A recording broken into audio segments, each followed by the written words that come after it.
अगर वो पुलिस के साथ मीटिंग में था तो पुलिस अभी तक हमको आश्वासन दे रही, हम लोगों को बेवकूफ़ बना रही थी। और एक नया मोड़ आ गया कि पुलिस के साथ वो मीटिंग में था कि पुलिस अभी तक हमें बोल रही थी कि प्रिय रंजन फरार है, तो अगर चाहती पुलिस तो उसे पकड़ सकती थी। तो उससे मिलने आए थे। किस मामले में? प्रिय रंजन ने शपथ पत्र दिया है कि वो पुलिस के साथ मीटिंग में था। अगर वो पुलिस के साथ मीटिंग में था तो पुलिस अभी तक हमको आश्वासन दे रही थी कि हम प्रिय रंजन को ढूंढ रहे हैं और हम लोगों को बेवकूफ़ बना रही थी। अभी तक उसको नहीं पकड़ पाए और 3 महीने हो चुके हमारे पापा को, अभी तक पुलिस ने कोई भी कार्रवाई नहीं की और एक नया मोड़ आ गया कि पुलिस के साथ वो मीटिंग में था। आप क्या आश्वासन मिला? सर ने हमें आश्वासन दिया है कि वो जो लगा रहा है वो सब झूठा है, हम लोग पूरी कार्रवाई कर रहे हैं और जैसे ही जो कुछ होगा हम उसको सजा दिलाएंगे। पुलिस आरोपियों के लिए क्या मांग करती है कि सही सजा होनी चाहिए? हम आरोपी के लिए ये मांग कर रहे हैं कि पुलिस अभी तक हमें बोल रही थी कि प्रिय रंजन फरार है और वो पहले दिन से ही फरार है। आज से 3 महीने हो गए पापा को हमारे, अभी तक हमें न्याय नहीं मिला है और हम ये मांग करते हैं कि प्रिय रंजन को कड़ी से कड़ी सजा मिले। अगर वो शपथ पत्र दे रहा है एक बार, क्योंकि वो शपथ पत्र दे चुका है और दोबारा फिर से दे रहा है, तो पुलिस की क्या ये मिली भगत थी? पुलिस की कार्रवाई से संतुष्ट है या नहीं? अभी तक तो थोड़ा बहुत थे, लेकिन अब हम बिल्कुल भी संतुष्ट नहीं है क्योंकि पुलिस के ये चल रहा है कि वो मीटिंग में थी। 13 तारीख तक वो जो मीटिंग में थी, तो अगर चाहती पुलिस तो उसे पकड़ सकती थी। ठीक। ये आशु दिवाकर ने एडिशनल एफिडेविट दाखिल किया हाई कोर्ट में और माननीय उच्च न्यायालय ने हमसे उस पर उत्तर मांगा है। माननीय उच्च न्यायालय ने पैराग्राफ 6, 7, 8, 9, 10 और 11 के अगेंस्ट हमसे आंसर मांगा है और कहा है कि इस परिस्थिति स्पष्ट करें। अभियुक्त आशु दिवाकर ने उच्च न्यायालय में ये कहा है कि वह कहीं भागा हुआ नहीं था। उसका जो नॉन बेलेबल वारंट माननीय न्यायालय ने जारी किया वह हरीडली जारी किया गया है और 5 दिनों के भीतर जारी किया गया है, जबकि वह पुलिस को कोऑपरेट कर रहा था।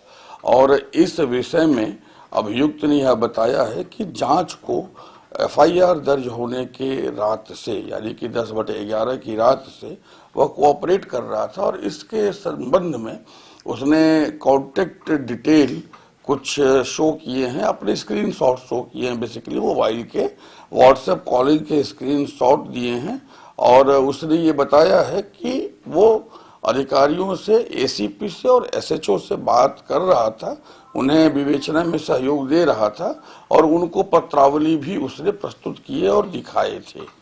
ये उसने एफिडेविट के माध्यम से बताया है। हमने जो हमारी जांच है, हम जानते हैं कि प्रियरंजन आशु दिवाकर की पत्नी अनामिका प्रियरंजन 13 तारीख को पूछताछ उनसे हुई थी, 12 को भी पूछताछ हुई थी, 11 को भी पूछताछ हुई थी और हम लोगों ने मैनुअल, फिजिकल सभी प्रकार के सर्विलांस भी फैमिली मेंबर्स के साथ रखे थे ताकि प्रियरंजन आशु दिवाकर कहाँ है ये पता चल सके। तो वी आर वेरी क्लियर कि प्रियरंजन आशु दिवाकर ने फॉल्स जो फैक्ट है वो प्रोड्यूस किए हैं माननीय न्यायालय के सामने और पहले भी सेशन न्यायालय के सामने प्रियरंजन आशु दिवाकर ने फॉल्स फैक्ट जो है प्रोड्यूस किए हैं। अगर आप देखेंगे तो सेशन न्यायालय में एडीजे महोदय के न्यायालय में इन्होंने बताया है कि वो रिजेंसी हॉस्पिटल में एडमिट थे, जबकि रिजेंसी हॉस्पिटल ने इन राइटिंग दिया है कि इस नाम का और उनके जो भी पिताजी का नाम है, जो भी डिटेल है, इस डिटेल का कोई भी व्यक्ति हॉस्पिटल में कभी भी इस समय अवधि में एडमिट नहीं रहा है। तो ये फॉल्स फैक्ट प्रोड्यूस कर रहा है, बेसिकली रॉन्ग फैक्ट्स और माननीय न्यायालय को मिसगाइड करके रेमेडी लेने का प्रयास है।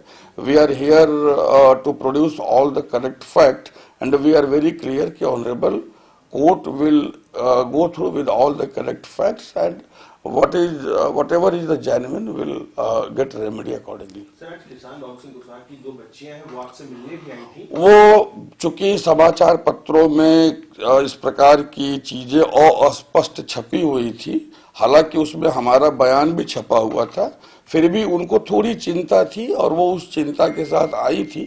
उन्हें मालूम है, वो पिछले सुनवाई के दौरान हाई कोर्ट में भी थी और उन लोगों ने स्वयं इस बात को भी कहा है कि जिस प्रकार से सरकारी पक्ष के एडिशनल एडवोकेट जनरल ने हाई कोर्ट में बहस की थी वो उनकी परिकल्पना से ऊपर था और वो सरकार के प्रयास और सरकारी पक्ष के प्रयास से संतुष्ट रही हैं।